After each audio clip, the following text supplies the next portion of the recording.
The container was packed with illegal immigrants, yet during the customs inspection, not a single person was seen. The sheriff understood that the container must have been modified. He ordered his subordinate to enter the deepest part of the container, while he himself stood outside. He then instructed his subordinate to open fire. The bullet hole's position revealed the truth. She returned to the doorway, warning that if they didn't come out, she'd open fire. The illegal immigrants knew they couldn't escape death. Mia found space atop the wooden box and climbed up. The impatient sheriff was about to order when the iron door opened. The sheriff ended the girl's life with one shot and ordered the clearing operation. Bullets pierced the iron plate, turning everyone into a sieve. Mia covered her mouth with both hands.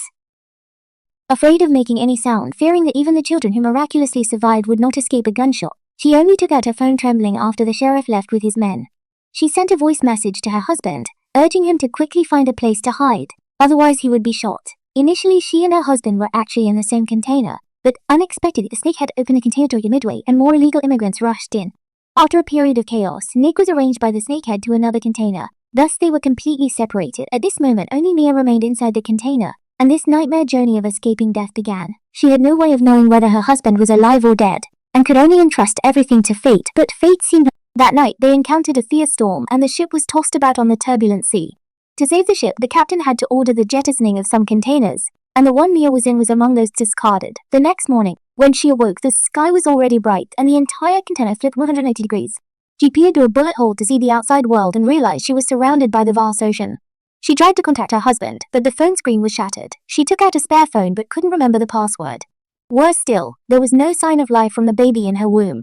At this stage, the water was still continuously growing. She quickly opened one box to search for survival supplies.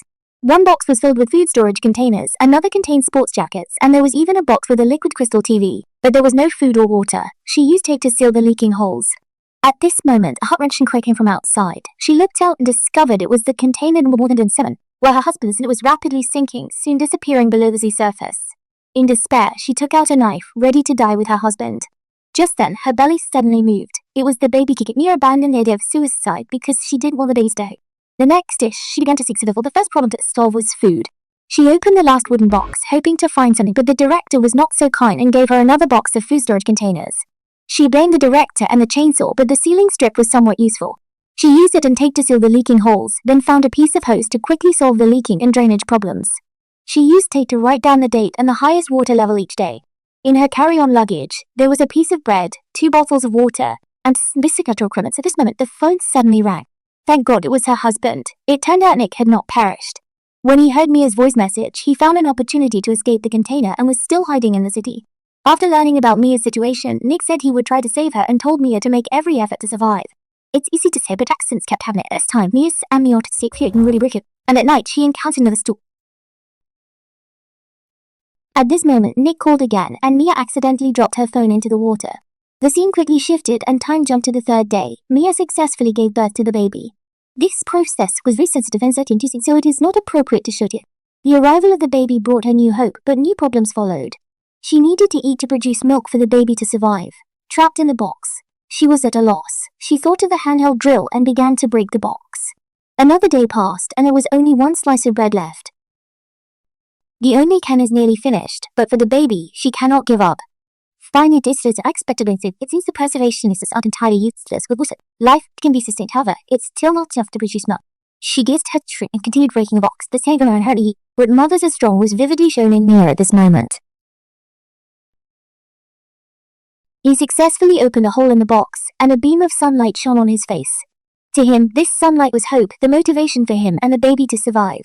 He came back to the box and looked around. Although the boundless ocean was despairing, the baby in his arms made him incredibly determined. He resolved to sit in a duck. That day, he cleaned the baby's excrement and casually threw the used diaper into the water. The so-called diaper was actually a modified tracksuit. How the dip attracted school fish. Mia was very excited to see the scene and immediately made a fishing device. She tried from morning until night, using up dozens of the baby's diapers, but still failed to catch a single fish. When she lay down to rest, she suddenly noticed a plane flying overhead. He quickly returned to his shelter, smashed the LCD TV, and took a piece of glass shard. But while climbing out, an accident occurred, and a sharp piece of metal cut his thigh, causing a deep wound. However, he knelt down, enduring the pain, and used the glass shard to reflect light towards the plane. After returning to the shelter, he began to treat himself using iron wire and copper instead of needle and thread. a wet one stem alcohol for disinfection during the intense pain.